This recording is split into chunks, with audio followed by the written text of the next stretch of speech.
Hello dear students. आज मैं आपके साथ डिस्कस करने जा रही हूँ एक नया टॉपिक जो अब हम 6th सेमेस्टर में पढ़ने वाले हैं। ये जो हमारा टॉपिक है ये हमारा बीबीए थर्ड ईयर के स्टूडेंट्स पढ़ेंगे। I mean to say that 6th semester के स्टूडेंट जो है वो ये टाइटल पढ़ेंगे। 601 इसका कोड है और इस कोर्स का जो टाइटल है वो हमारे पास है business policy and strategy. 601 code and जो क्रेडिट है इस कोर्स का वो भी हमारे पास 6 क्रेडिट का ही है। इसमें number of lectures per week जो रहेंगे वो 5 लेक्चर्स रहेंगे। ट्यूटोरियल रहेगा एक हमारे पास। कोर्स टाइप जो है ये कोर कोर्स है। Lecture to be delivered 1 hour each on total number of lecture that would be 80 lecture रहेंगे एंड ट्यूटोरियल 10 रहेंगे। जो हमारा सेमेस्टर एंड एग्जामिनेशन सिस्टम है वो हमारा सेम एज रहेगा जो हम अभी तक 5th सेमेस्टर तक पढ़ते आए हैं। एक्चुअली ये जो हमारा पैटर्न है ये हमारे बीबीए के स्टूडेंट्स पढ़ते हैं जो हिमाचल प्रदेश यूनिवर्सिटी के से एफिलिएशन हमारे कॉलेज को है, तो उन्हीं का सिलेबस होता है, यूनिवर्सिटी का किया हुआ फ्रेम किया हुआ सिलेबस है जो हम अपने स्टूडेंट्स को पढ़ाते हैं। तो हमारे पास जो अभी जो सेमेस्टर चलने वाले हैं, अभी 5th सेमेस्टर के फाइनल पेपर चले हैं, 6 सेमेस्टर्स के बाद जो है वो स्टार्ट होने वाला है। उसका एक इंट्रोडक्शन पार्ट जो है जिसमें मैं ये टाइटल जो है वो उसके अंदर डिस्कस करने जा रही हूँ कि इस पर्टिकुलर टाइटल के अंदर हम क्या क्या चीज़ें पढ़ेंगे। एक आउटलाइन सा बच्चों के साथ मैं शेयर करना चाह रही हूँ। तो इसमें जो हमारा सेमेस्टर एंड एग्जामिनेशन सिस्टम है वो हम पहले से ही इससे हम बहुत फैमिलियर हैं। हमारा जो मैक्सिमम मार्क्स रहते हैं 70 मार्क्स का हमारा एक्सटर्नल एग्जामिनेशन होता है, जिसमें मिनिमम पास मार्क्स जो होते हैं वो 32 रहते हैं ना। टाइम अलॉटेड जो रहता है वो 3 आवर्स रहता है।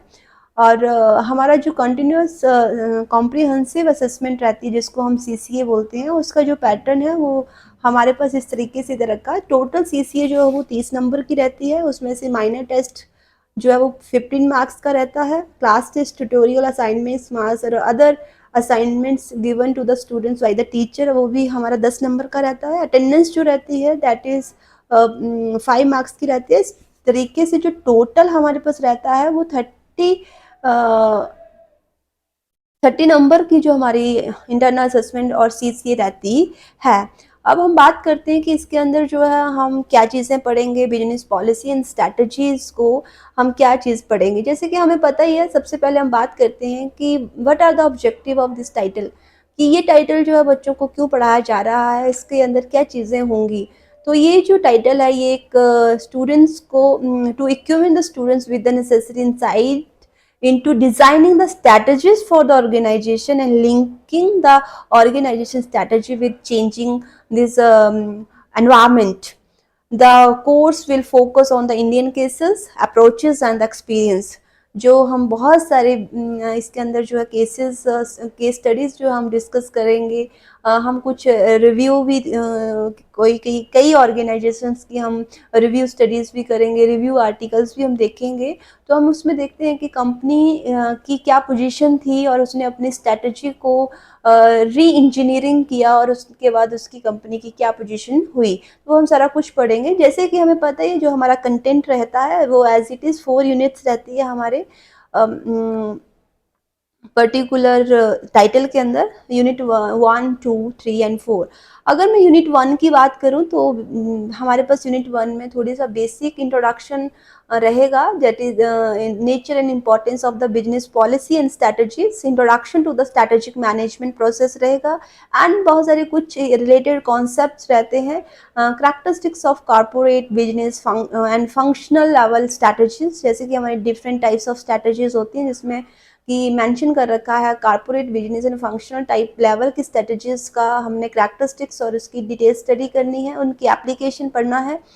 उसके बाद हमारे पास रहता है companies vision, mission, need for a mission statement, criteria for evaluating the mission statement, goal क्या है, प्रोसेस क्या है, input formulations for the mission statement. तो हमारा जो फर्स्ट जो हमारा यूनिट है वो हमारा बेसिक रहता है। किसी भी ऑर्गेनाइजेशन की जो बेसिक इंफॉर्मेशन जो हमें उसके विजन, मिशन, ऑब्जेक्टिव, गोल्स और उसके प्रोसेस से मिलते हैं वो हम यूनिट नंबर 1 में पढ़ते हैं।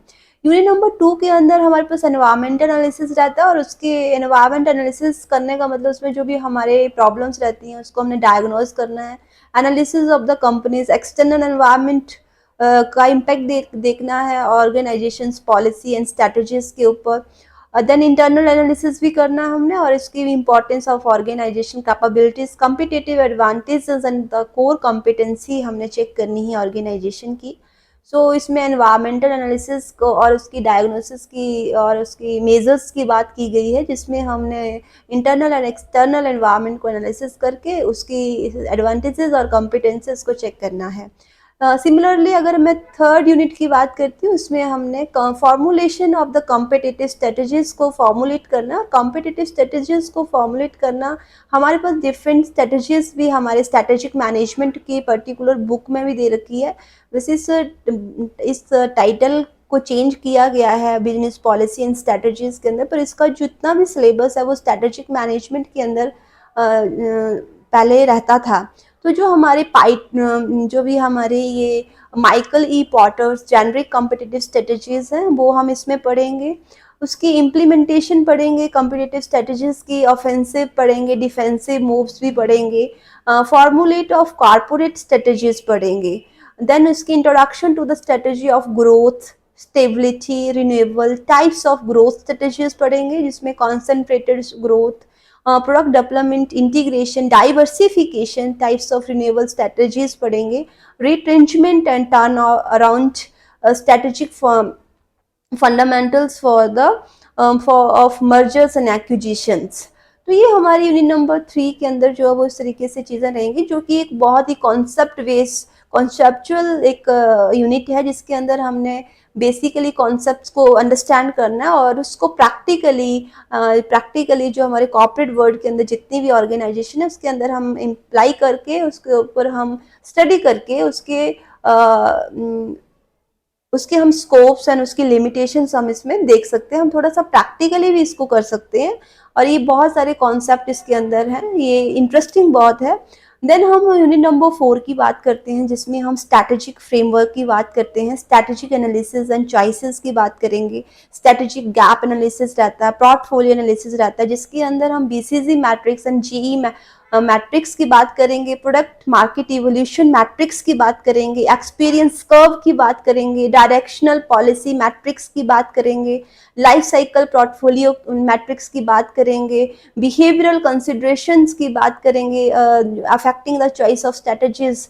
तो ये हम सारी चीज़ें जो हैं वो अब अगर हम 4th यूनिट में देखें कि हमने स्ट्रैटेजिक फ्रेमवर्क कैसे तैयार करनी है, तो स्ट्रैटेजिक फ्रेमवर्क के लिए हमें strategic analysis and we have lots of choices, then we have to choose the best choice in front from the lots of choices, and उसको हमने एनालाइज करना है। अगर हमारे पास स्ट्रैटेजिक गैप है तो हमने उस गैप को एनालाइज करना है, और हमने बहुत सारे पोर्टफोलियो एनालिसिस पढ़ने हैं, जो अभी अब तक हमने 5th सेमेस्टर तक अभी तक हम पढ़ चुके हैं। इससे ज़्यादा भी बहुत सारे पोर्टफोलियो एनालिसिस हैं जो आप मास्टर्स में पढ़ेंगे। जब आप अपनी एमबीए और मास्टर्स करते हैं तो स्ट्रैटेजिक मैनेजमेंट के अंदर बहुत सारे पोर्टफोलियो एनालिसिस रहते हैं, जैसे जो हमने पढ़ रखा है, ये बीसीजी मैट्रिक्स हमने ऑलरेडी पहले पढ़ रखा है, जनरल जीई मैट्रिक्स भी हमने पहले पढ़ रखा है, प्रोडक्ट मार्केट इवोल्यूशन मैट्रिक्स को हम चेक कर सकते हैं, एक्सपीरियंस कर्व भी हम पढ़ेंगे, अभी डायरेक्शनल पॉलिसी मैट्रिक्स भी पढ़ेंगे। ओके, प्रोडक्ट लाइफ साइकिल को भी अगर हम देखें, it is also a strategy for any company organisation की मुझे हम बहुत सारे इसके अलावा जितने भी अभी आपको ये सारी चीज़ें बता रखी हैं, तो आपका सिलेबस है, बट आप अपनी स्ट्रैटेजिक फ्रेमवर्क के दौरान आप बहुत जितने भी आपके मार्केटिंग के टूल हैं, चाहे आपके HR के टूल हैं, वो आप स्ट्रैटेजी बनाते समय जो वो अपने ध्यान में रख सकते हैं। तो इस तरीके से जो हमारा रहेगा, ये हमारा टाइटल रहेगा 601, जिसके अंदर जो है हम इस तरीके से बिजनेस पॉलिसी एंड स्ट्रैटेजीज को फ्रेमवर्क करेंगे, और हम डिफरेंट बिजनेस और ऑर्गेनाइजेशंस की पॉलिसी और स्ट्रैटेजीज की केस स्टडी करेंगे, और उसकी प्रैक्टिकल इम्प्लीकेशंस और सक्सेस स्टोरीज भी हम इसमें देखेंगे। आई होप सो एक रफ सा आइडिया आपको मिला होगा कि हम अपने 601 के अंदर क्या क्या पढ़ने वाले हैं, किस तरीके से हम चीज़ों को करने वाले हैं। होपफुली आपको समझ आया होगा। The rest we will discuss in the next lecture. Thank you, have a nice day.